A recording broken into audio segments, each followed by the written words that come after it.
Bahan baku yang digunakan oleh produk EasyDay ini mengandalkan kapas dan juga plastik. Lalu bagaimana Anda melihat hal ini bisa mempengaruhi bisnis Anda, terlebih adanya perang dagang antara Amerika Serikat dan China terhadap harga bahan baku? Oke, karena di kondisi saat ini adanya perang dagang antara Cina dengan juga AS, itu tentu saja berefek ke harga bahan baku. Ya, karena kita nggak bisa pungkiri bahwa Cina itu masih salah satu negara pemasok yang terbesar gitu kan untuk negara-negara di dunia ini. Nah, dengan adanya kenaikan bahan baku, otomatis biaya produksi juga naik, otomatis biaya atau harga barang jadi hingga barang harga jual di Indonesia juga akan ikut naik. Tapi balik lagi, selama 5 tahun EasyDay berdiri, kita juga mengalami hal ini kan, ada kenaikan kurs dan segala macam, perubahan regulasi.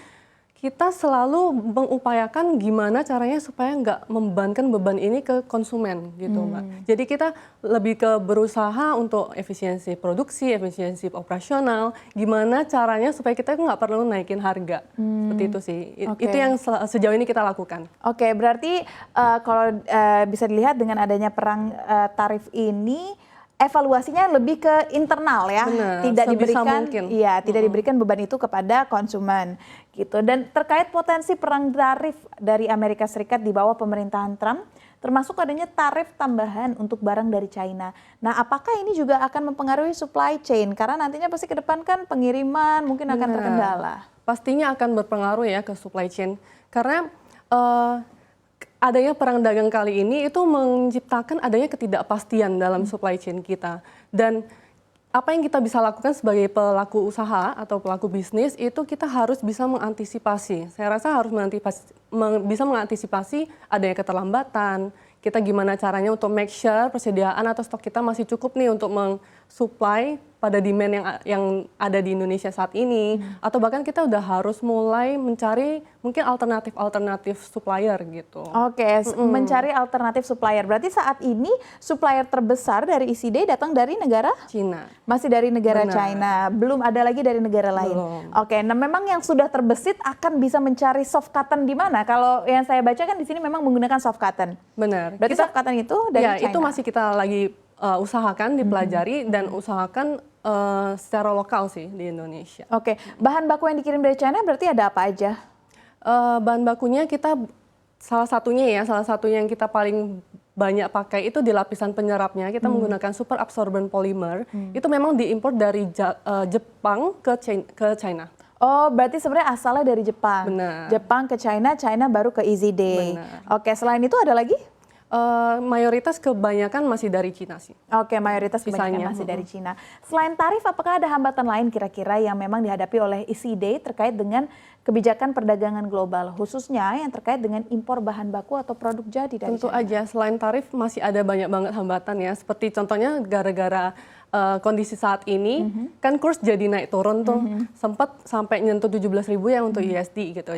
Dan adanya peningkatan kurs USD ini juga berpengaruh pada biaya impor secara keseluruhan sih.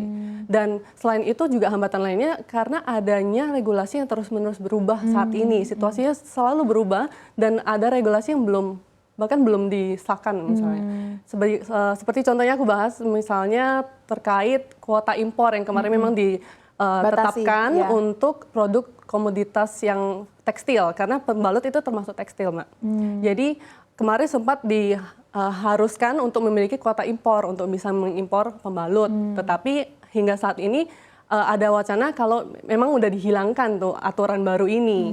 Tapi hingga saat ini memang belum ada kepastian lagi karena belum turun nih peraturan keputusan resminya lah dari pemerintah. Jadi kita masih menunggu. Oke, berarti regulasi lalu perang dagang ini masih menjadi PR utama dan juga kurs ya, perubahan kurs.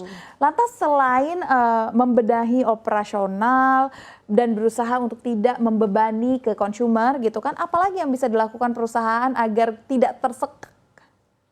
Oke, mungkin karena kita base-nya produk impor, jadi kita harus pintar-pintar untuk melihat kursnya sih. Misalnya kita menyimpan dulu di depan pada saat kursnya turun atau seperti apa. Jadi kita lebih ke efisiensi dari segi finansial juga, dari efisiensi mungkin di marketingnya juga gitu. Jadi banyak sekali yang bisa kita lakukan, Mbak. Oke, jadi berarti bisa dikatakan sejauh ini masih belum terdampak signifikan dengan adanya perang dagang, perubahan kurs.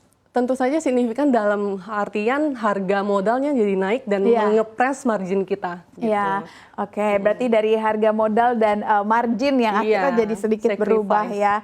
Tapi dari segi harga untuk consumer tidak begitu berubah banyak.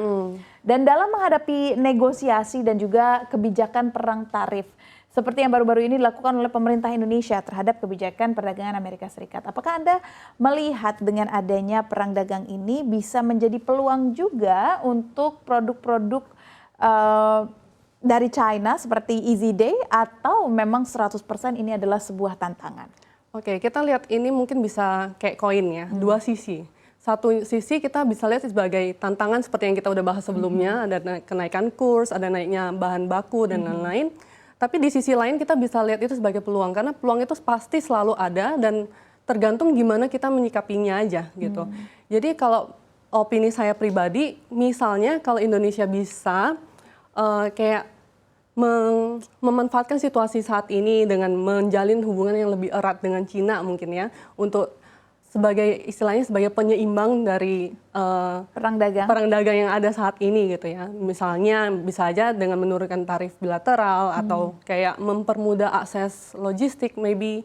Terus sebenarnya produk-produk kayak ECD ini bisa memiliki posisi yang lebih kuat di Indonesia sih. Secara strategi kooperatif lah. Jadi bisa mengundang investasi lokal, investasi asing dalam negeri dan lain-lain.